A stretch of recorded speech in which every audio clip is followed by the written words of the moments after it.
Donc nous avons déjà terminé tous les cercles zodiacaux. Nous avons quitté l'âge du cancer qui est la Odyssée et nous étions déjà à l'âge du lion. Et quand on est dans l'âge du lion, il n'y a pas d'enlèvement parce que les lions, c'est le roi. Tous les animaux et la planète gouvernante du lion, c'est le soleil. Vous voyez, c'est pendant le jour. Mais l'enlèvement est une promesse de la nuit pendant les 7 âges de l'Église. Pas une nuit naturelle de 24 heures, mais une nuit prophétique des 7 âges de l'Église. La différence se situe au fait qu'il prend la prophétie pour quelque chose d'accompli. Il prend les plans, c'est comme quelqu'un à qui on donne un plan pour construire la maison et il change les plans. Il construit la maison selon lui. C'est ce que Vincent Capé est en train de faire. Il est en train de faire. Et le propriétaire sera obligé de détruire cette maison-là. Je viens d'entendre quelque chose qui m'a rendu malade. Il parle du lion. Il est entré dans les zodiacs. Frère Branham dit qu'il y a 3 Bibles. Il y a les zodiacs, il y a la pyramide et la Bible que nous avons ici. Mais Frère Branham, jusqu'en 65, il dit que nous étions dans l'âge du cancer. Nous ne sommes pas dans l'âge du lion. Il n'a pas dit ça. Quand l'agneau que lui attend là viendra prendre les livres qu'il attend, il l'enverra à qui? Y aura-t-il encore un autre 7e messager que William Branham? Et non, une fois 23. Que les sceaux sont brisés et que le mystère est révélé, c'est là que l'ange descend, le messager Christ, qui pose son pied sur la terre et sur la mer avec un arc-en-ciel au-dessus de sa tête. Maintenant, souvenez-vous, ce 7e ange est sur la terre au moment de cette venue. Ce que j'entends ici, c'est vraiment étrange. Parce que la nuit a pris le livre, il a donné à Frère Branham. Mais oui, c'est ce qu'il dit dans 3.5. Il y a deux choses. Il y a la vision préalable et il y a la réalité des choses pendant les 3 heures et demie. Mais nous avons reçu la vision préalable pendant l'âge de l'Odyssée. Fait des trompettes, 132. Il dit pendant qu'ils sont encore là, sous l'autel. Mais il nous montre ici par une vision préalable comme il l'a fait pour Jean. Et ça devait mettre fin à tous ces contours. Ça c'est Branham, ce n'est pas moi. Donc le pasteur Capé a une grande différence. Je dirais même qu'il est entré dans l'opposition avec William Branham. William Branham dit autre chose, lui il dit autre chose. Ce n'est pas possible. On doit dire ce que le professeur du cours a dit. Un bon chef de travaux, un assistant, il est là pour appuyer ce que le professeur dit. Le pasteur Charles doit comprendre qui est son messager. Autrefois, on avait Jean-Baptiste à part, Jésus à part, parce que la rédemption n'était pas encore faite. Mais quand le sang de Jésus a coulé, il a sanctifié un pécheur, William Branham, il a utilisé comme Jean-Baptiste et comme Christ le Messie. Mais au temps de Jean, il y avait 2 messages. Jésus prêchait, le royaume de Dieu est au milieu de vous. Jean prêchait, le royaume de Dieu va bientôt venir. Là, nous avions 2 langages dans 2 personnes distinctes. Mais aujourd'hui, nous avons les 2 langages dans une seule personne. Il doit maintenant être capable de discerner ces choses. Je lui ai posé une question directe. Quand il dit que les sauts ne sont pas accomplis, mais c'est drôle. J'ai insisté pour montrer que le premier saut, ce n'est même pas le saut d'aujourd'hui, ça fait 2000 ans que ce saut a eu lieu, au temps de Paul. Le deuxième saut a eu lieu au temps de martyrs. Là, Branham n'était même pas encore né, ni ses arrière-grands-pères. Nous avons vu que le 3e saut, c'est au temps de Luther et de Wesley. Branham n'était même pas sur la terre. Et le 4e saut a eu au temps de Branham. Charles n'était pas encore là. Vous comprenez? Dire que ces sauts seront accomplis, c'est un rêve. Ce sont des choses qui sont déjà accomplies. La résurrection de mort a déjà eu lieu. La Nouvelle Jérusalem. La Nouvelle Jérusalem est déjà descendue. L'enlèvement a déjà eu lieu. L'agneau a pris le livre. L'enlèvement a déjà eu lieu. Reverend. Vous ne trouvez pas que ça veut dire que tous ces événements, nous sommes en retard en termes de révélation? N'a pas accompli le ministère du précurseur et le ministère de la venue du Seigneur. C'est pas vrai. C'est pas vrai. Parce que William Branham, il est le précurseur. C'est-à-dire quoi? Il y a eu beaucoup de messagers qui ont annoncé la venue du Seigneur. Mais lui, il est le dernier qui annonce la venue et qui va pointer le Messie. Maintenant, le problème que j'ai avec l'apôtre Capé ici, il a confondu l'apparition du Seigneur et la venue du Seigneur. Cependant, ce sont 2 œuvres différentes. Le Seigneur est apparu avec William Branham, mais il viendra dans quelqu'un d'autre.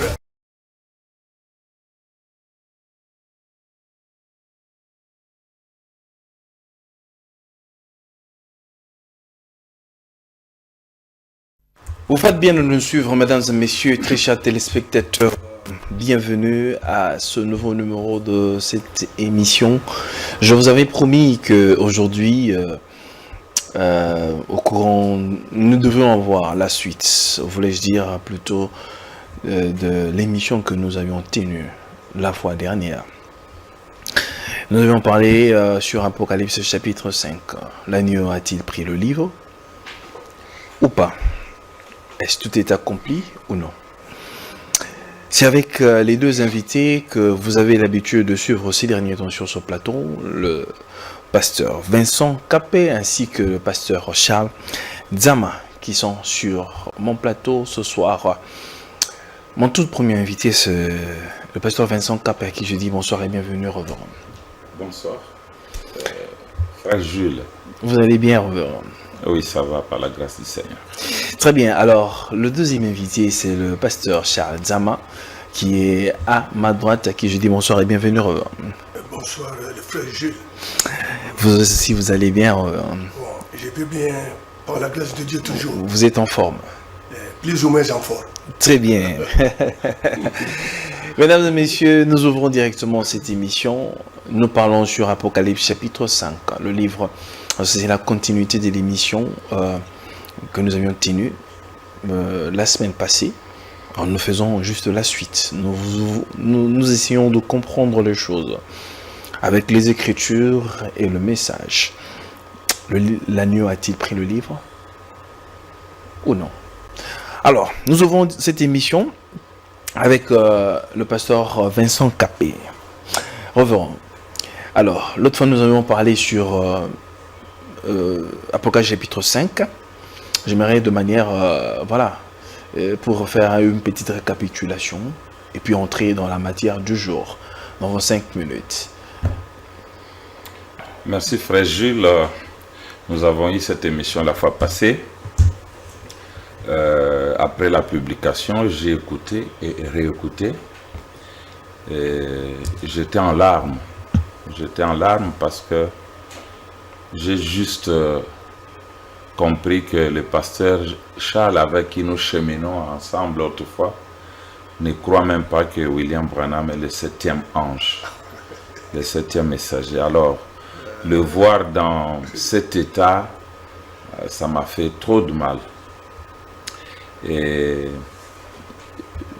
dans son exposé, bien sûr, je vais prouver en quoi il ne croit pas que Branham est le 7e ange après. Mais dans son exposé, il a montré que tout ce que je disais, c'est vrai, c'est le plan, mais seulement nous avons eu cela en vision. C'est un jour que l'agneau viendra, donc le vrai agneau viendra, il prendra le livre et il va briser le sceau. La différence est que moi je suis déjà dans l'accomplissement de ces choses et lui attend cela parce que nous avons eu juste l'avant-première. Et il croit bien sûr que l'Apocalypse chapitre 5 c'est un événement d'après l'enlèvement, ce qui est tout à fait juste, mais seulement il attend que ça vienne un jour. Moi je crois que l'Apocalypse chapitre 5 c'est de l'histoire, c'est du passé, parce que ce que Jean avait vu c'était ça la vision. Dieu lui a donné la vision de cet âge de l'église, de la période juive et de la période du millénium dans laquelle nous sommes tous deux, et l'église des gentils et les juifs. Et un jour il y a eu un premier saut qui a eu lieu au temps de Paul, il y a eu un deuxième saut au temps des martyrs, il y a eu un troisième saut au temps des réformateurs, et il y a eu un quatrième saut au temps de l'aigle William Branham. Et tout cela est accompli, et Branham est venu juste le révéler. Et l'ouverture même du saut se passe pendant la période de la grande tribulation, parce que la période de la grande tribulation va d'Apocalypse 6 à Apocalypse 19. C'est la grande tribulation. Pendant ce temps, l'épouse est en os au ciel et il y a la tribulation sur la terre. La tribulation sur la terre, pour les juifs, c'est sur le plan physique, mais pour l'église, c'est sur le plan ecclésiastique. C'est ainsi que William Branham a dit aux gens, non, les gens s'attendent à voir toutes ces choses qui ont été fait mention dans l'écriture, que la lune se couche ou le soleil en plein midi, qu'on voit les étoiles qui tombent, et les montagnes qui couvrent les gens par leur demande. Branham dit que ce n'est pas ça. Il dit, j'ai des notes ici pour expliquer ces choses-là. Les gens s'attendent à ce qu'il y ait des sauterelles naturelles qui viendront commencer à mordre les gens. C'est pas vrai. Alors nous comprendrons que pendant les 6e sauts, c'est là qui est la période de tribulation, c'est là que l'agneau s'est levé du trône, il a pris les livres et il a brisé les sceaux. Alors, attendre ces choses, c'est vraiment grave. Où en sommes-nous aujourd'hui? Branham dit, nous sommes à Apocalypse chapitre 22. Donc nous avons déjà terminé tous les cercles zodiacales. Nous avons quitté l'âge des cancers qui est la Odyssée et nous étions déjà à l'âge du lion. Je crois que le pasteur en avait fait mention aussi. Et quand on est dans l'âge du lion, il n'y a pas d'enlèvement. Parce que les lions, c'est le roi de tous les animaux et la planète gouvernante du lion, c'est le soleil. Vous voyez, c'est pendant le jour. Mais l'enlèvement est une promesse de la nuit. Pendant les 7 âges de l'Église. Pas une nuit naturelle de 24 heures, mais une nuit prophétique des 7 âges de l'Église. Et le 7e âge de l'Église, c'était ça, la 7e veille. Parce que le Seigneur devait revenir à la 7e veille. Voilà, en bref, ce qu'il y a dans cette partie du chapitre 6 à chapitre 19. Nous avons vu que Jean, quand il était dans les âges de l'Église, il n'a pas mentionné le trône, ni celui qui était assis sur le trône, ni les livres encore scellés. C'est quand la voix lui a dit « monte ici », qu'il est monté, alors il a vu maintenant un livre encore scellé. Tout celui qui croit que le livre est déjà ouvert par l'agneau, mais qui attend l'enlèvement, se trompe, il est en dehors du plan. Et c'est là que j'ai compris pourquoi le pasteur Charles ne veut pas croire à l'accomplissement de l'ouverture de sceaux, parce qu'il ne veut pas entendre de l'enlèvement. Il dit comment on peut être enlevé, on est ici, on va aller à l'église, etc. Mais je crois que pendant l'émission, nous allons montrer pourquoi nous sommes ici. Et nous n'irons nulle part ailleurs, nous serons toujours ici. Et la Vierge folle continuera à chercher son huile. Les gens vont continuer à prêcher, aller à l'église et faire toutes ces choses. Ce ne sont pas là les signes qui montrent que l'enlèvement n'a pas eu lieu. Voilà, Apocalypse 5, c'est de l'histoire. C'est de l'histoire. Merci beaucoup, Révérend, pour cette première prise de parole et l'introduction. Révérend Charles, vous avez suivi Vincent Capé. Bien une question qui se pose et les bien-aimés se posent la question, si l'agneau n'a pas pris de livre, jusqu'à présent, de quel livre s'agit-il alors que l'agneau devra prendre? Parce que il va prendre quel livre alors que pour Vincent Capé, l'agneau a déjà pris le livre, il vient de brosser le tableau, il a expliqué. Les vrais problèmes pour l'apôtre Capé, moi je l'appelle apôtre, c'est la différence entre Frère Branham et lui. Il y a une grande différence entre Frère Branham et l'apôtre Capé. La différence se situe à quel niveau? La différence se situe au fait qu'il prend la prophétie pour quelque chose d'accompli. Il prend les plans, c'est comme quelqu'un à qui on donne un plan pour construire la maison et il change les plans. Il construit la maison selon lui. C'est ce que Vincent Capé est en train de faire. Il est en train de faire. Et le propriétaire sera obligé de détruire cette maison-là. Vous savez, je viens d'entendre quelque chose qui m'a rendu malade ici. Quand il parle du lion, il est entré dans les zodiaques. Frère Branham dit qu'il y a 3 Bibles. Il y a les zodiaques, il y a la pyramide et la Bible que nous avons ici. Mais Frère Branham, jusqu'en 65, il dit que nous étions dans l'âge du cancer. Nous ne sommes pas dans l'âge du lion. Il n'a pas dit ça. Donc, quand il dit que nous sommes dans l'âge du lion, ça c'est lui qui dit. Mais quand je lis ici, par exemple dans la brochure Shalom du 12 janvier 64, Frère Branham dit, paragraphe 66, il dit la première figure du zodiaque c'est la Vierge. Et la dernière figure du zodiaque c'est les lions. Montrant que Jésus viendrait premièrement sur la terre par une vierge et qu'il viendra la deuxième fois comme le lion de la tribu de Juda. Voyez, il y passe par les poissons qui se croisent juste avant cela. C'est l'âge du cancer dans lequel nous vivons maintenant. c'est l'âge du cancer dans lequel nous vivons maintenant. Il ne veut pas de date, moi je donne des dates. Nous sommes le 12 janvier 64. Le 18 avril 64, dans la brochure Un paradoxe, le paragraphe 9, il dit, les zodiaques commencent par la Vierge et se terminent par Léo. La première fois, c'était par la Vierge. La fois suivante, ce sera Léo. Voyez-vous, il vient en tant que lion de la tribu de Juda. Et tous ces signes, les poissons entrecroisés, c'est là que nous en sommes maintenant. L'âge du cancer et tout cela est significatif. Donc, nous sommes ici en 64, un peu le vertige des sauts.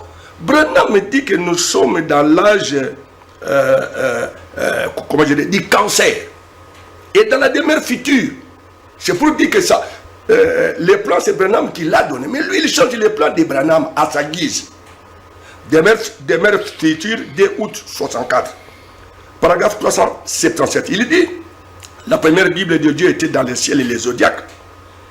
Il parcourt tous les âges. En premier, au début du zodiaque, il y a une vierge. Comment il est venu en premier? Le dernier site du zodiaque, c'est Léo, les lions, la seconde venue. Juste avant, il y a les poissons croisés. Ce qui est l'âge du cancer dans lequel nous vivons maintenant. Alors, c'est lui qui interprète la parole. C'est Frère Branham. Moi, en dehors, nous ne sommes pas encore à l'âge d'or. Mais c'est ce qu'il est en train de dire.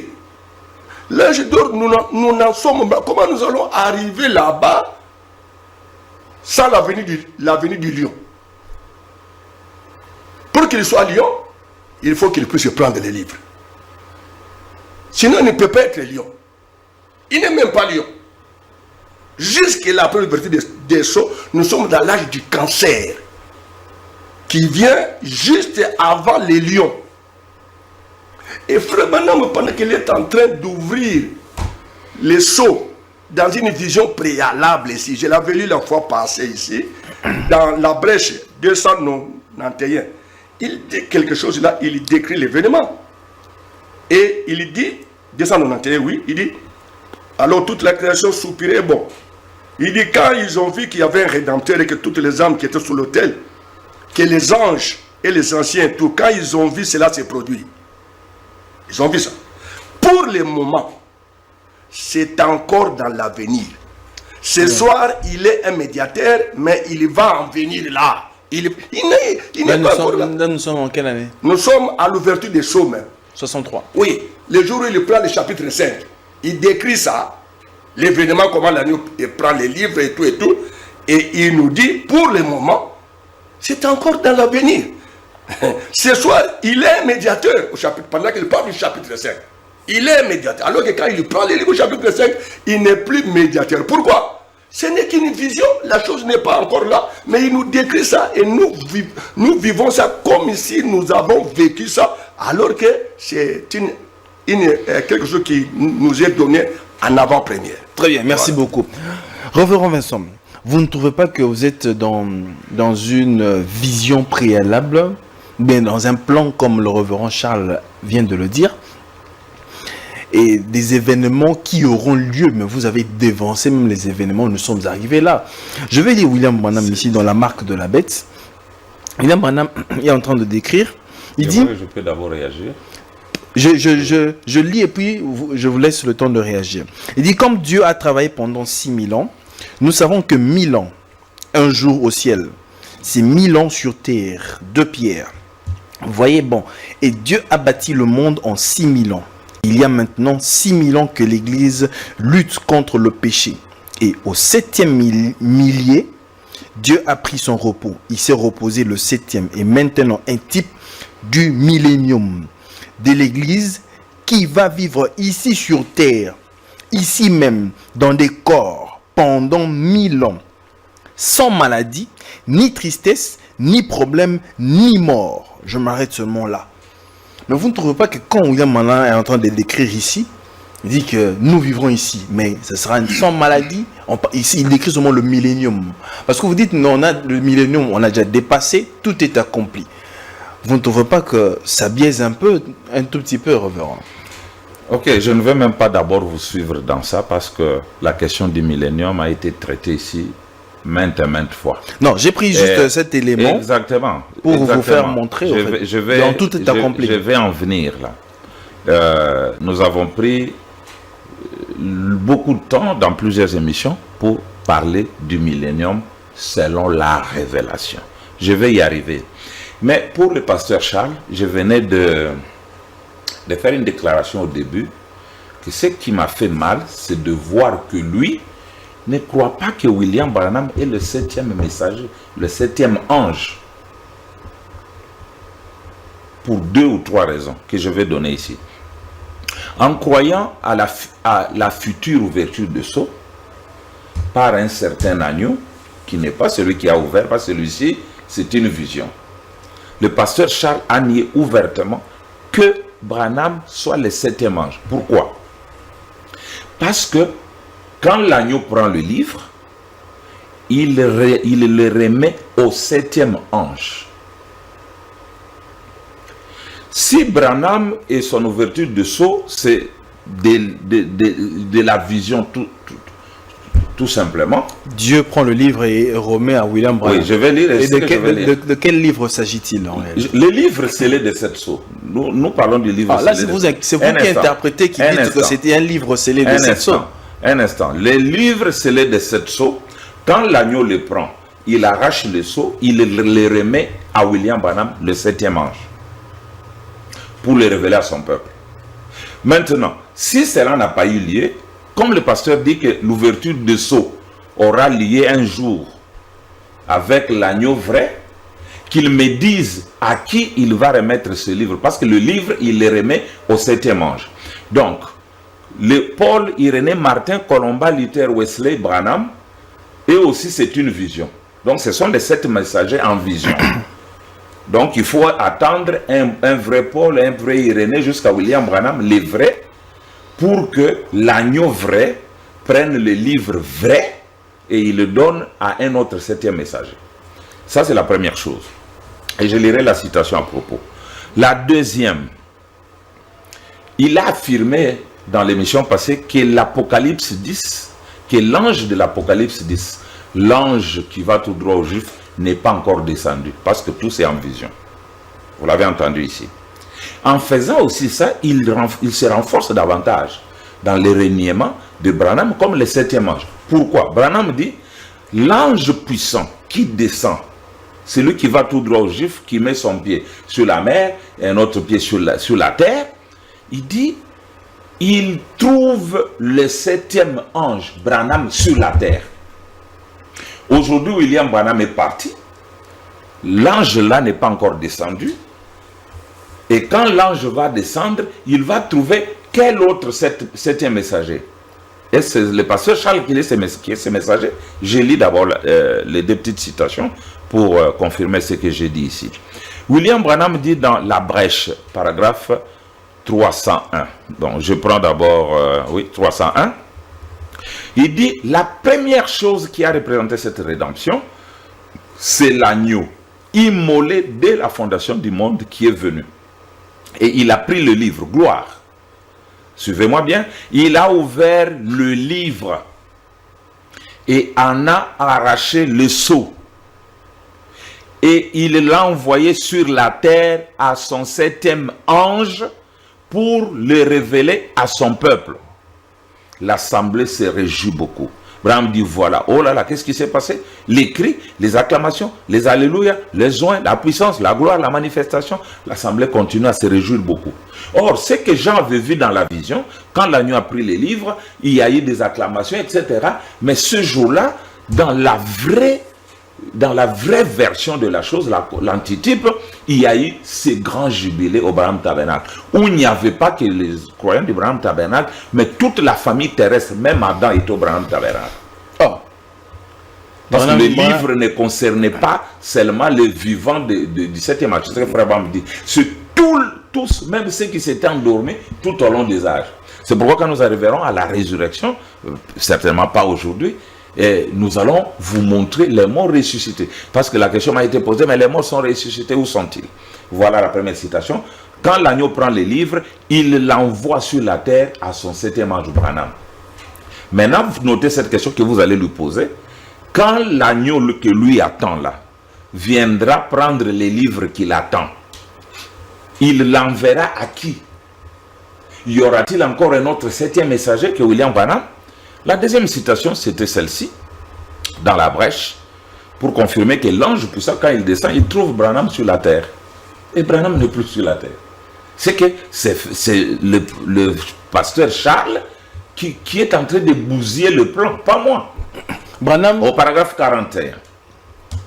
Et alors vous chutez pas. Non, je chute comment? Parce que ce n'est que le début. Vous avez 5 minutes. Mais je n'ai pas fait 5 minutes.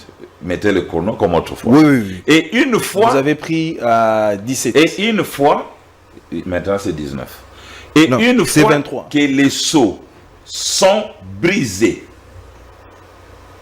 et que le mystère est révélé, c'est là que l'ange descend, le messager Christ, qui pose son pied sur la terre et sur la mer, avec un arc-en-ciel au-dessus de sa tête. Suivez. Maintenant, souvenez-vous, ce 7e ange est sur la terre au moment de cette venue. Frère, il n'y a pas à aller par 4 chemins. Mais l'ange puissant, il est au moment de cette venue. Il est en train de décrire comment l'événement sera. Oui, ok. Nous mettons dans le futur. Je vous range du même côté avec le pasteur Charles, attendant cet événement dans le futur. Mais mon problème, c'est que pendant que c'est vous qui êtes en train d'échanger. Cet événement se fera, d'après vous, le 7e ange Branham doit être sur la terre. Or, Branham est déjà parti. Il a déjà clos son service. Il a introduit celui qui devait croître et lui devait diminuer comme Jean-Baptiste. Quel 7e ange encore viendra? C'est là que le pasteur Charles doit nous montrer le 7e ange qui viendra pour prendre le livre. Le 7e ange qui viendra pour attendre que l'ange puissant descende. On a parlé du lion. Il y a beaucoup de contradictions. On a parlé du lion ici. J'ai des choses que je n'ai pas encore dit. Parce que William Branham dit lui-même que à partir du chapitre 5, toutes ces choses-là, quand les sceaux s'ouvrent, ça ne concerne pas l'Église. William Branham le dit dans question et réponse. Exactement. Sur les sceaux. C'est ce que j'ai toujours prêché. Mais oui, ça quand ne nous concerne pas arrivons au l'Église. chapitre 5, pour l'Église, c'est déjà terminé. L'Église est montée dans l'enlèvement au chapitre 4. Alors, comment est-ce que l'Apocalypse chapitre 10 concernerait aussi l'Église aujourd'hui? Non, j'ai dit que l'ange puissant qui descend, dans l'Apocalypse chapitre 10, il va tout droit aux Juifs. Ce qui montre la présence de William Branham sur la terre. Parce que la fois passée, je vous ai dit, je sais que vous ne saurez pas aborder ce sujet parce qu'il va vous dépasser. J'ai montré que Branham n'est pas seulement le messager des nations. Il est le messager aussi pour les Juifs. Que je ne saurais pas. Qu'est-ce qui se fait dans Apocalypse 10?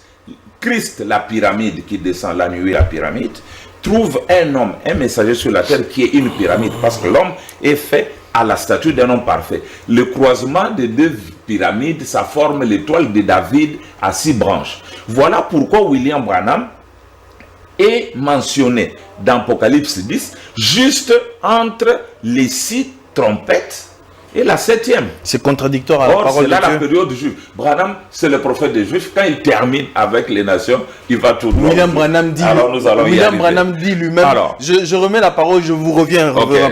Parce que William Branham dit lui-même que Dieu envoie toujours un messager pour les Juifs. Exactement. Voilà. William Branham. Ah voilà, merci William beaucoup. Branham, c'est le messager des Juifs. Ça, Non, il faut le une messager émission, des Juifs, il comment? faut une émission entière pour que je vous prouve que William Branham est le messager des Juifs. Si peut-être le pasteur Charles n'y arrivera pas, bon, vous pouvez prendre quelqu'un d'autre. Non, qui j'arrive. pourrait. Non. J'y arriverai, c'est ma spécialité. Ok, vous allez On dans va votre s'accorder temps. là. Dans votre Mais temps, vous allez il y aura parler. des routes.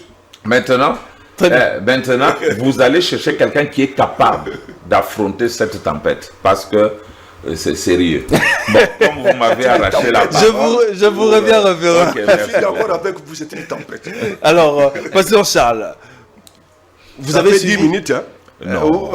J'ai compté de 17 à 20. Vous devez arranger votre montre. De 17 à 27. Moi, à ma montre... Il est Il 18h27. a commencé à Quand si 17. vous faites ça, Non, après mais l'émission, nous allons prendre les vrais chronos pour commencer à chronométrer Oui. et ressortir la somme Allons-y. des minutes de chacun. Ah, Il n'y a pas de problème. Chez moi, il est 18h27. Moi, Regardez chez vous. lui qui est quand tu as 17. commencé à parler, j'ai noté. Tu as terminé à 27. Allons-y. Très bien. Réaction, révérend Charles. Bon, comme je l'ai dit, Moi aussi, je note. Frère Branham, c'est lui le professeur du cours. C'est lui l'architecte qui a dessiné les plans et qui nous interprète les plans. Mais ce que j'entends ici, c'est vraiment étrange. Parce que la nuit a pris le livre, il a donné à Frère Branham. Mais oui, c'est ce qu'il dit dans 3.5.1.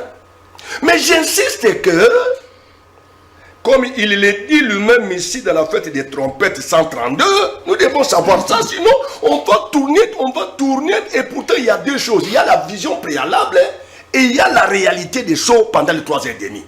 Mais nous avons reçu la vision préalable pendant l'âge de l'Odyssée. Et Frère Branham va nous dire dans la fête des trompettes 132, il dit pendant qu'ils sont encore là, sous l'autel, mais il nous montre ici par une vision préalable comme il l'a fait pour Jean. Il nous montre, Branham se met là, il nous montre ici par une vision préalable comme il l'a fait pour Jean. Dans la voix de Dieu c'est 177, Shekinah c'est 132. Alors, maintenant, pour dire que c'est une vision, la vision, c'est l'annonce d'un événement futur. C'est ce que Branham dit. Il dit ici, dans la brèche 303, quand les sceaux ont été brisés, Jean a dû regarder et voir au-delà du rideau du temps et dire, voilà Jean. Donc, quand les sceaux ont été ouverts au temps des gens, Jean a regardé au-delà du rideau du temps et il a vu Jean là-bas. Maintenant, Branham va nous dire dans le deuxième sceau quelque chose. Deuxième sceau, les paragraphes 3. Il dit, comme l'a dit le poète, qu'il voulait regarder au-delà du rideau du temps. C'est cela notre désir, Seigneur, de regarder simplement au-delà du rideau du temps et voir ce que nous réserve l'avenir. Ça se trouve là. Branham aussi, il regardait au-delà du rideau du temps comme Jean. Et quand Branham est allé au-delà du rideau du temps, il a vu sa mort même. Il a vu sa mort, ce qui va arriver à sa mort. Comment il va être recueilli dans la 6e dimension. C'était au-delà du rideau du temps. Et il dit de regarder simplement au-delà du rideau du temps et voir ce que nous réserve l'avenir. C'est ça. Alors, dans le 6e sceau,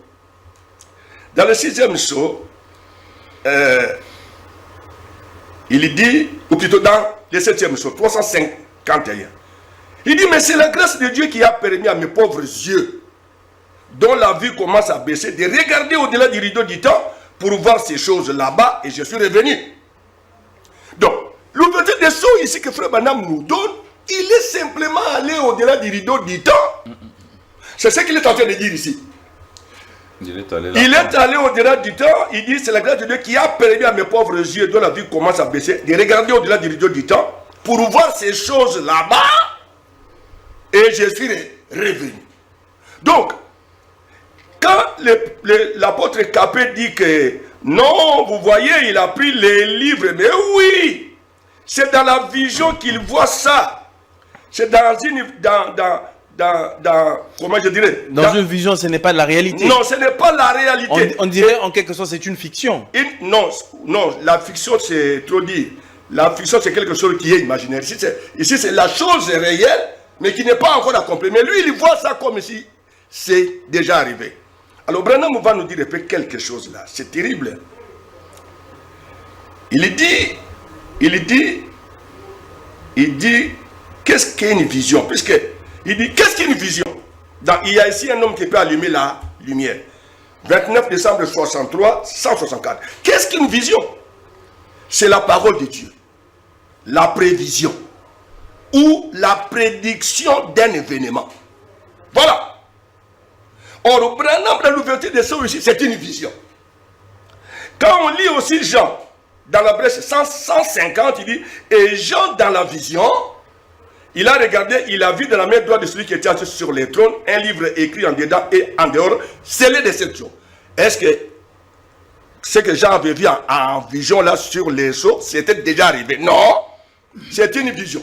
Et Branham compare la révélation des sceaux que lui a reçu ici avec Jean. Il dit c'est une vision préalable comme il l'a fait pour Jean. Moi je ne sais pas, ça devait mettre fin à tous ces contours. Ça c'est Branham, ce n'est pas moi. Donc le pasteur Capé a une grande différence. Je dirais même qu'il est entré dans l'opposition avec William Branham. William Branham dit autre chose, lui il dit autre chose. Ce n'est pas possible. On doit dire ce que le professeur du cours a dit. Un bon chef de travaux, un assistant, il est là pour appuyer ce que le professeur dit.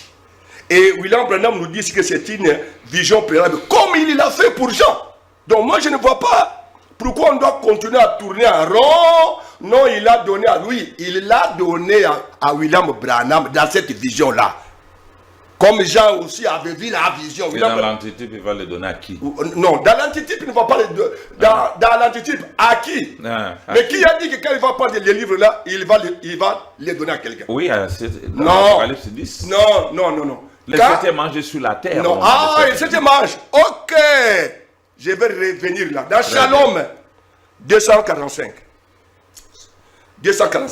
19 janvier 61. Très bien. Paragraphe 245.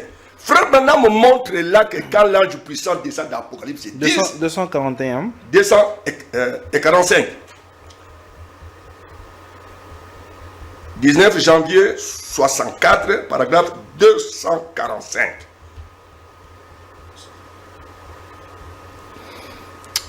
Très bien. 245. 5. Alors, je lis. Ok, c'est ça. Il faut que je termine parce que ça fait 2 heures que je suis là à parler. Vous voyez? Écoutez, si la Bible nous annonce ces choses qui sont à venir, elle parle de toutes ces heures que nous avons vues. Les jours de Noé ont été prédits, les jours de tous les autres ont été prédits dans l'écriture. Les jours de Martin Luther ont été prédits, les jours de Wesley, les jours des pentecôtistes. Cette heure où nous vivons a été prédite. Et chaque chose... Vous êtes ailleurs, moi je vais lire ça. Non, ça va. Mais rappelez-vous, si cela va directement dans les ombres de la mort, il y a deux shalom. Il y a deux shalom. Shalom 19 janvier. C'est toujours dans votre minute, je lis juste pour vous. Allez-y. Oui. Bientôt 10 minutes. Je suis la résurrection et la vie. Je le ressusciterai de nouveau. Et lorsque le grand chef d'orchestre descend et qu'il fait descendre ce bâton, il n'y aura plus de temps. Quand cet ange d'Apocalypse chapitre 10 met un pied sur la terre et un pied sur la mer avec l'arc-en-ciel au-dessus de sa tête, il a juré qu'il n'y aurait plus de temps. Quand ce temps-là arrivera, vous ressusciterez d'entre les morts. Pendant que les autres seront couchés, vous vous entrerez. Voilà. Donc ici, quand l'ange puissant descend, il y a la résurrection. Et il y a l'enlèvement. Voilà pourquoi le 7e ange sera sur la terre. William Branham sera parmi les morts en Christ. Oh là là. Il va ressusciter. Pourquoi? La vision au-delà du rideau du temps dit quoi? Branham a vu sa mort. Comment il va être reçu dans la 6e dimension. Et il arrive là, le théophanie qui était là lui pose la question. Non, lui, il dit, où est Jésus? Il dit non, il est plus haut. Mais il viendra d'abord à toi. Frère Branham dit que les morts en Christ sont les privilégiés.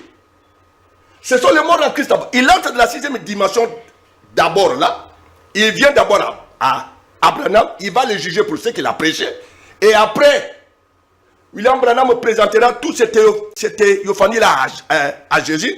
Et ensuite, tous ceux qui sont dans la 6e dimension là vont retourner sur la terre avec Jésus. C'est ce qu'il dit au-delà du rideau du temps.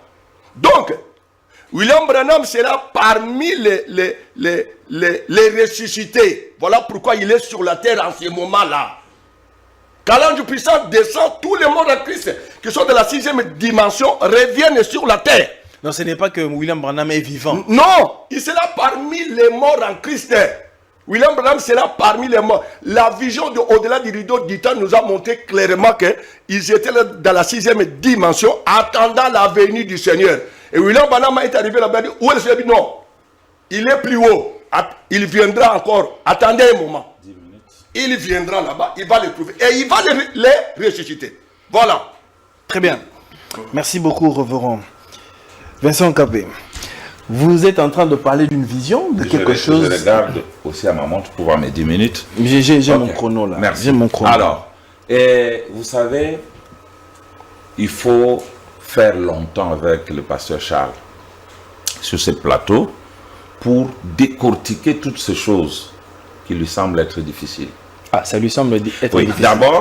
d'abord, je voulais, avant même de dire ce que je dois dire, je voulais montrer quelque chose. Et que tous ceux qui nous suivent écoutent ça attentivement. Branham est un prophète à 2 langages. Et un messager pour 2 âges différents. Et pour 2 groupes différents. Nous avons dans Branham Jésus et Jean en un. Un Élie, prophète aux humeurs changeantes. William Branham, que lui considère comme le messager du 7e âge, c'est pour les Laodicéens. Je l'ai dit autrefois, comme lui.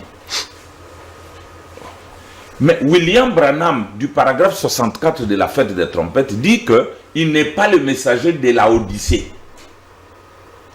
Pour les uns, ils peuvent voir que Branham s'est contredit. Il est le messager de Laodicée, il n'est pas le messager de Laodicée. Non, nous disons que Branham a parlé à 2 groupes. Ceux qui sont dans Laodicée se retrouvent dans ce brochure. Ceux qui sont dans l'âge de l'épouse, l'âge éternel, ils ont aussi compris par un certain langage. C'est pourquoi vous entendrez Branham vous dire qu'il attend Jésus. Et ailleurs, il vous dit que Jésus est déjà venu. Vous l'entendrez dire, l'âge de Laodicée est terminé. Vous l'entendrez dire, l'âge de Laodicée n'est pas terminé. Et chacun se retrouve. Charles se retrouve, Capé se retrouve. Vous l'entendrez dire, le 7e sceau est ouvert. Vous l'entendrez dire, le 7e sceau n'est pas ouvert. C'est pourquoi beaucoup de gens disent qu'il y a beaucoup Très de bien, c'est controverses. pourquoi ils doivent venir dans notre école pour savoir qui est Branham. Vous l'entendrez dire, les 7 sceaux, tous les 7 sceaux sont ouverts. Vous l'entendrez dire, non seulement 6 sceaux sont ouverts. Vous l'entendrez dire, les tonnerres sont révélés. Et vous l'entendrez dire, les tonnerres ne sont pas révélés. Et chacun se retrouve. Le pasteur Charles se retrouve par les citations qui concernent Laodicée. Un âge aveugle, nu, malheureux, mais ne les sachant pas. Et Capé se retrouve, lui qui est dans l'âge du lion. Parce que j'ai réservé une citation ici. Il dit, Branham n'a jamais dit que nous sommes dans l'âge du lion. Je vais donner ça. Donc, le pasteur Charles doit comprendre qui est son messager. Autrefois, on avait Jean-Baptiste à part, Jésus à part. Parce que la rédemption n'était pas encore faite. Mais quand le sang de Jésus a coulé, il a sanctifié un pécheur, William Branham, qu'il a utilisé comme Jean-Baptiste et comme Christ le Messie. Mais au temps de Jean, il y avait 2 messages. Jésus prêchait, le royaume de Dieu est au milieu de vous. Jean prêchait, le royaume de Dieu va bientôt venir. Là, nous avions 2 langages dans 2 personnes distinctes. Mais aujourd'hui, nous avons les 2 langages dans une seule personne. Il doit maintenant être capable de discerner ces choses. Je lui ai posé une question directe. Quand il dit que les sceaux ne sont pas accomplis, mais c'est drôle. J'ai insisté pour montrer que le premier sceau, ce n'est même pas le sceau d'aujourd'hui, ça fait 2000 ans que ce sceau a eu lieu, au temps de Paul. Le deuxième sceau a eu lieu au temps de martyrs. Là, Branham n'était même pas encore né, ni ses arrière-grands-pères. Nous avons vu que le 3e sceau, c'est au temps de Luther et de Wesley. Branham n'était même pas sur la terre. Et le 4e sceau a eu au temps de Branham, Charles n'était pas encore là. Vous comprenez? dire que ces choses seront accomplies, c'est un rêve.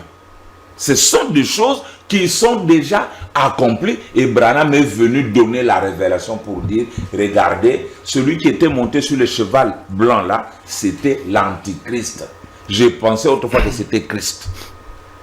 Regardez comment il a changé de cheval.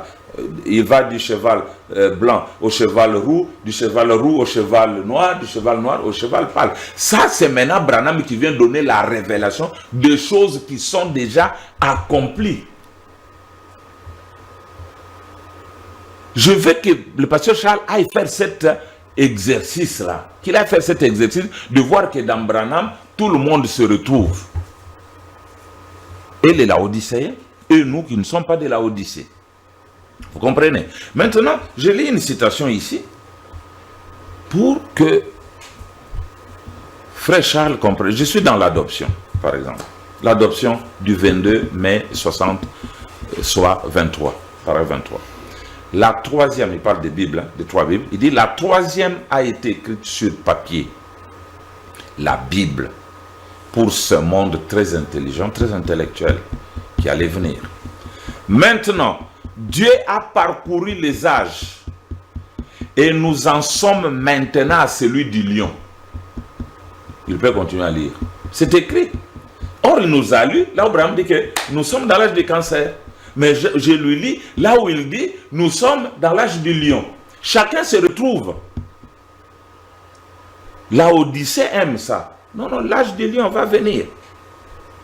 Frère Branham a parlé de l'évangile selon Satan. Il dit Satan, lui il n'a rien. Il voit seulement des choses qui vont venir. Il voit les choses passer. Mais nous n'avons rien. Je vais lui dire qu'il n'y aura plus jamais un plus grand prophète au-dessus de William Branham, à part Christ lui-même. Ah bon. Il est le plus grand prophète confirmé depuis Enoch jusqu'à ce jour. Et Christ vient le trouve sur la terre, il s'incarne. Et nous sommes à la troisième venue. La venue du millénium.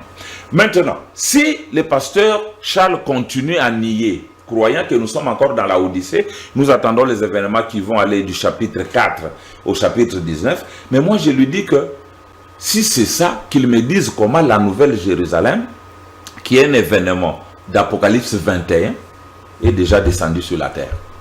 Comment la Nouvelle Jérusalem est sur cette terre, si nous n'avons pas encore dépassé toutes ces étapes. La Nouvelle Jérusalem est déjà sur terre. Oui, je vais vous les lire si vous voulez.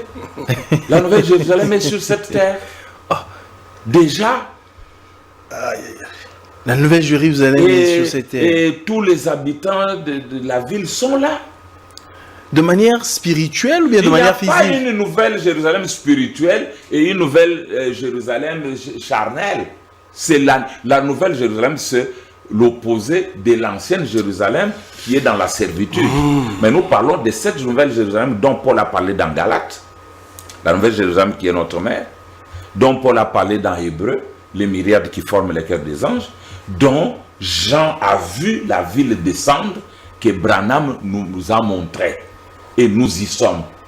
C'est pourquoi en dehors de cette ville, il y a les chants, il y a les enchanteurs, etc. Comment est-ce que nous ne sommes pas en mesure de voir cette ville-là? Non, vous, c'est la première fois que je vous parle de ça. Vous allez me demander, je vais vous la montrer. Ah, il faut qu'on vous en parle pour que vous arriviez à voir la ville. Bien sûr. La révélation, c'est ça. Comment est-ce que vous dites que ça doit descendre, ça doit être encore quelque chose de révélation? Est-ce que si ça descend, toi tu la connais? Quand Jésus était descendu, ils l'ont su. Quand il est venu aujourd'hui, dans sa dernière venue, est-ce que le pasteur Charles l'a vu? Dans sa dernière venue. Il faut que je le lui pointe. La venue, c'est comme exactement Nathanaël. Il découvre le Messie, il va parler à Philippe. Ou au Philippe qui va parler à Nathanaël. André qui va parler à celui-ci. C'est comme ça que ça se communique. Écoutez maintenant. Le pasteur Charles a fait une déclaration qui peut remuer la terre ici. Laquelle? Et je crois qu'au ciel, les gens sont tristes. William Branham n'est pas un mort qui doit ressusciter. William Branham ne ressuscitera pas. William Branham, c'est le vivant qui doit voir tous ces événements-là pendant qu'il est vivant. Écoutez. Je sais que vous allez me trouver des citations, des vont ressusciter, etc. C'est là où dit, c'est maintenant, écoute ce que je te dis. Quand Jésus est monté sur la montagne de la transfiguration, Branham dit, regardez, il y a eu d'abord Moïse qui lui est apparu. Une minute. Il dit, ce sont les 6 premiers âges de l'Église qui devaient passer par la mort. Il dit, regardez, il y avait aussi Élie, lui qui n'était pas mort. Il dit, c'est le dernier messager. C'est William Branham et son groupe, ceux qui ne passent pas par la mort, ceux qui sont translatés. La résurrection que lui attend. La résurrection s'est faite quand Branham est encore du haut de la chair en train de prêcher. J'ai lu des citations et puis je remets le temps, la brèche. C'est déjà 248. Peu Peu importe qu'il s'endorme. Ok, vous lisez ça ou bien je vais les lire dans la deuxième partie. Je vais vous montrer que la résurrection des morts, si vous l'avez raté du vivant de William Branham, vous ne ressusciterez jamais, vous serez endormi pour toujours. Merci beaucoup, Vincent Capé. Pasteur Charles, la résurrection de mort a déjà eu lieu. La Nouvelle Jérusalem. La Nouvelle Jérusalem est déjà descendue. L'enlèvement a déjà eu lieu. L'agneau a pris le livre, l'enlèvement a déjà eu lieu, révérend. Vous ne trouvez pas que ça veut dire que tous ces événements, nous sommes en retard en termes de révélation? N'a pas accompli le ministère du précurseur et le ministère de la venue du Seigneur. C'est pas vrai. C'est pas vrai. Parce que William Branham, il est le précurseur. C'est-à-dire quoi?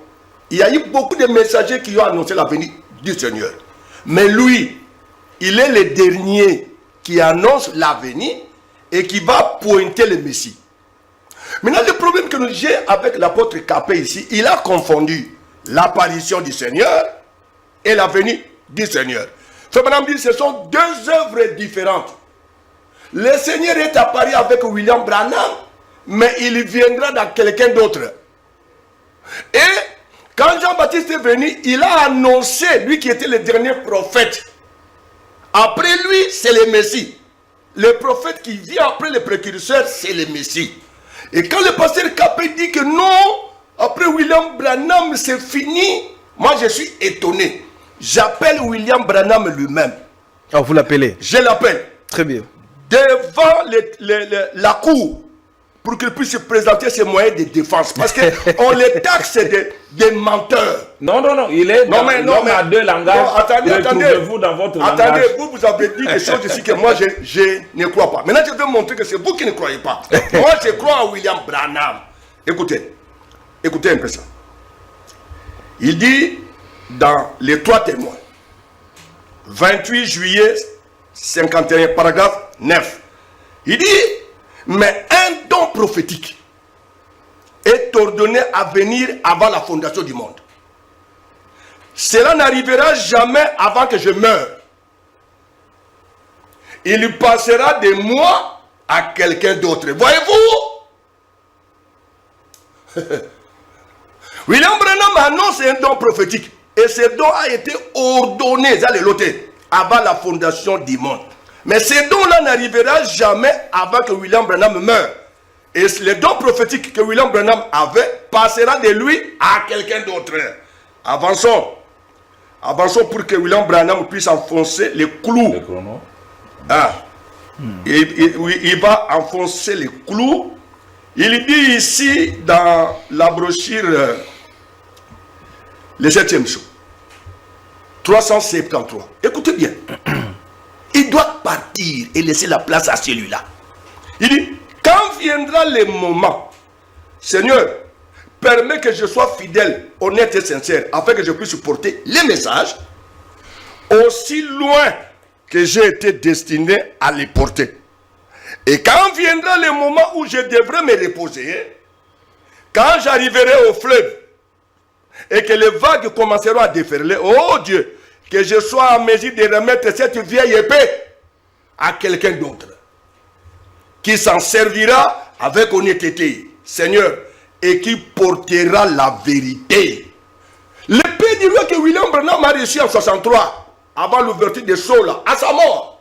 Il va les remettre à quelqu'un d'autre qui s'en servira avec honnêteté et qui portera la vérité. Comment l'apôtre Capé peut dire que non, William Branham, oui, William Branham est le dernier messager qui vient annoncer la venue du Seigneur. Mais après lui, le Seigneur doit venir.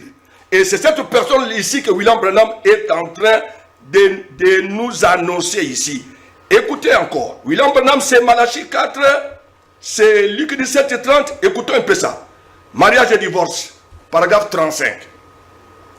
Il dit, si ceci n'est pas ce qu'il a prophétisé, quant à Malachie 4, et aussi à Luc 17, et à bien d'autres passages des Écritures qui doivent s'accomplir en ces derniers jours. Permettez-moi de dire ceci en terminant. Permettez-moi de dire ceci en terminant. Cela a posé les fondements pour cet homme quand il viendra. William Branham était en train de poser les fondements pour la venue du Messie. Un prophète, un don prophétique qui viendra après que William Branham aura quitté la scène. On ne peut pas nous dire que non, il est le dernier. Il est le dernier par rapport à quoi? À la venue du Seigneur. Jean-Baptiste était le dernier prophète, oui. Mais après lui, il y a eu un prophète qui est venu. Jésus. C'était qui? Le Messie. Il est le dernier prophète avant la venue. Il faut préciser. Avant la venue du Seigneur. Et quand le Seigneur vient, c'est un prophète. Et Frère Branham nous a annoncé un prophète avec la double portion de l'esprit qui était sur lui. L'esprit qui était sur William Branham 2 fois sur ces prophètes-là. C'est ce que William Branham a annoncé. Moi, je ne suis pas en train d'apporter la philosophie. Je suis en train d'apporter ce que Dieu a dit. Et moi, je suis son prophète. Un prophète, il répète ce que Dieu a dit. Et William Branham, c'est Dieu. Moi, je suis son prophète. Mais quand il est dans les rangs de Corée, il est en train de tripatouiller les paroles de Frère Branham, qui dit qu'il n'y a plus rien appelé William Branham. Non, William Branham, il dit qu'il y a un don prophétique et qu'il est en train de poser le fondement pour cet homme-là quand il viendra. Voilà. Et cet homme-là, c'est le Seigneur Jésus. Mais c'est le Christ. Très bien. Ce sera la venue du Seigneur. William Branham, c'est l'apparition du Seigneur. Ce n'est pas la venue du Seigneur. Très bien, merci beaucoup. Merci beaucoup à la régie. Je suis en train de chuter. Donc, c'est dernier tour de table et puis je chute. Merci beaucoup. Alors, Vincent Capet, c'est votre dernière prise de parole pour mettre terme à cette émission. Le temps est allé tellement vite, c'est pratiquement 1 heure. C'est pas possible. Alors, vous avez 5 minutes. Ok. Il a dit ici, moi j'ai dit que Branham c'est le tout dernier. C'est le tout dernier. Et il n'y a de plus grand que Christ. Et Branham, changeant de ministère, a agi comme Jean-Baptiste et comme le Christ lui-même. Je sais que ça le dérange parce que Ça me dérange. la double portion qui a été prophétisée dans celui qu'il croit être lui le Christ qui est venu, il a dit il n'a pas de message lui.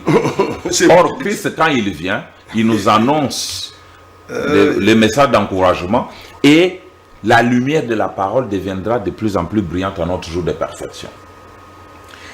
Celui qui peut venir pour montrer que Branham c'est celui qui accomplit les mystères de Christ après avoir agi comme Jean-Baptiste, nous l'avons vu comme à Nazareth dans Luc chapitre 4 quand le Messie a accompli la première partie d'Ésaïe 61 verset 1. Un prêtre est venu lui remettre la Bible. Et aujourd'hui, pour accomplir la deuxième moitié de la 70e semaine de Daniel, nous avons vu Dieu faire de grandes choses. Il pousse Meda à offrir à William Branham une nouvelle Bible. Ce qui a fait que cette Bible avait des pages collées. Branham n'a pas pu lire son texte. Et Dieu a permis qu'un prêtre, comme dans Luc 4, s'élève en soutane avec sa Bible pour donner au Messie afin qu'il puisse lire dans sa Bible. Et il a prophétisé. Et William Branham a prêché maintenant un message intitulé, c'est là que je termine. Il dit, cette écriture-là, quelle écriture? Que les frères Charles est en train de renvoyer dans le futur. Je suis dans... Aujourd'hui, cette écriture est accomplie. Du 19 février 65, paragraphe 255, nous descendons. Il dit, il lut l'écriture, remit la Bible au sacrificateur. Et il dit, tous les gens avaient le regard fixé sur lui. Il les regarda et il dit, aujourd'hui cette écriture est accomplie. J'ai lu l'écriture avec une douzaine ou plus de preuves que nous vivons au dernier jour, la génération qui verra le retour de Jésus-Christ sur la terre, pas dans les airs, hein, celle du royaume, du millénium. Et je vous dis ce soir de nouveau, aujourd'hui, cette écriture est accomplie devant vous. Elle était accomplie devant tout cet auditoire qui était assis. Il voyait le Seigneur dans la chair humaine. Il continue. Vous qui êtes à Tucson, vous qui êtes en Californie, vous qui êtes à New York, ceux qui nous sont reliés par le téléphone, aujourd'hui, cette écriture est accomplie devant vous. Abraham dit que quand l'écriture s'accomplit, ça aveugle, mais ça ouvre les yeux des autres. Moi, mes yeux sont ouverts. Réjouissons-nous et soyons dans l'allégresse, car les noces de l'agneau sont proches et son épouse à elle, son épouse à lui, s'est préparée. Lèvons les mains et donnons-lui gloire, vous tous les peuples, que Dieu vous bénisse. L'assemblée continue à se réjouir. J'ai conclu en disant ceci, j'ai combien de minutes? J'ai conclu en disant que le pasteur Charles fasse un effort pour ne pas se retrouver dans le langage de la Odyssée. Parce que dans ce message, il y a tout. Et pour l'épouse éternelle et pour les Laodicéens. Tout ce qu'il dit, il va le trouver ici. Ce que je dis, je les lis et je les confirme. Mais nous sommes deux peuples différents. Quand on a posé la question à la centenaire, il a dit, les jours viennent et la nuit aussi. C'est le jour pour les uns, nous qui avons reçu la nuée, la venue du Seigneur qui est venu s'incarner, et c'est le noir pour la Odyssée. Je crois que si nous attrapons encore un sponsor, je profite pour remercier mon frère Joseph qui a sponsorisé l'émission. Je lui suis reconnaissant. Si on peut trouver notre sponsor, nous allons parler de toutes ces choses, vraiment qu'il les bénisse. Nous allons, si nous trouvons notre sponsor, nous allons continuer avec le pasteur Charles jusqu'à ce qu'on lui montre des choses. Très bien. Merci. Merci beaucoup, révérend. Pasteur Charles, c'est par là que vous concluez aussi pour mettre terme à cette émission. Ma préoccupation, c'est comme l'a dit l'apôtre Capé, pour qu'il y ait des sponsors, pour que je puisse faire sortir l'apôtre du gouffre dans lequel il est. Alors, je vais terminer en disant que, Frère Branham l'a dit, il y a une confusion. Les sceaux, c'est le plan de la rédemption. Et dans ces plans-là, Branham me dit, une fois que les sceaux sont ouverts, vous pouvez voir exactement ce que Dieu est en train de faire. Ce qu'il a déjà fait, ce qu'il va faire. Donc dans les sceaux, il n'y a pas que tout est accompli. Non, il y a des choses qui sont passées déjà. Il y a des choses présentes, il y a des choses futures. Mais ici, par exemple, Branham prophétise dans la brochure Et voir Dieu. Je vais citer et je conclue ici. Puisqu'on nous dit qu'il n'y a pas un autre prophète après William Branham. C'est parce que William Branham. Non, j'ai dit à Christ. Voir Dieu, 29 novembre 59. Paragraphe, je prends juste à 23. William Branham était en train de consacrer son fils Joseph Branham. Écoutez ce qu'il dit. Il dit, le matin où je l'ai consacré au Seigneur, il y avait plusieurs petits bébés. Leur mère était avec eux à l'hôtel. Quand j'ai pris Joseph dans mes bras, sans savoir ce que je disais, j'ai dit, Joseph, mon fils, tu es un prophète. De toute façon, c'est ma prière. Et je crois que cela s'accomplira un jour. Dieu prendra tout ce qu'il m'a donné. Et il le mettra sur ces garçons dans une double portion, afin qu'ils prennent alors ma place après que je serai parti. Aujourd'hui, Joseph Branham a pris la place de William Branham. Avec la double portion qui était sur William Branham. Si William Branham est le dernier prophète, précurseur, qui est Joseph Branham? C'est la venue du Seigneur. Voilà. C'est la venue du Seigneur. Et l'enlèvement ne peut pas avoir lieu. Toutes les promesses de Dieu sont sous condition. C'est une forte déclaration, ça. Oui, je l'assume Et je demande à Dieu qu'il envoie des sponsors. Parce que si le prophète des gentils ne va pas en Israël, le Messie que les Juifs attendent, c'est un homme des nations. Il est déjà parti. Non, il n'est pas parti. C'est le prophète qui vient après William Branham qui va continuer son ministère comme Élisée avait continué le ministère d'Élie. C'est cela. Ce n'est pas que William Branham est le dernier. Oui. Mais Dieu a dit à Élie de faire 3 choses.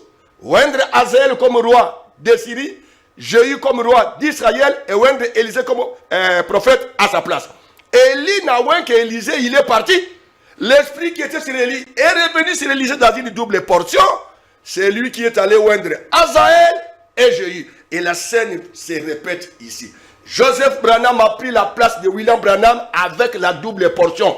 William Branham a posé les fondements pour la venue de ces dons prophétiques-là. Merci beaucoup. Merci beaucoup, Révérend Charles. Merci beaucoup, Révérend Vincent Capet. Merci beaucoup à vous tous qui nous avez suivis. C'est comme il est dit, je le dis assez souvent et je réitère encore main de monde.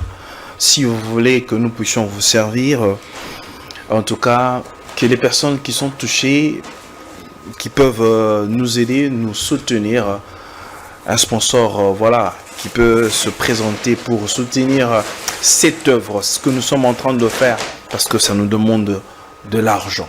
Pour soutenir là, ça nous demande de l'argent. Alors, si quelqu'un de bon cœur peut se dire, ok, désormais, moi je soutiendrai cette émission pour que les hommes de Dieu viennent pour parler de la part de Dieu, ça nous fera énormément du Dieu et ça bénira les enfants de Dieu.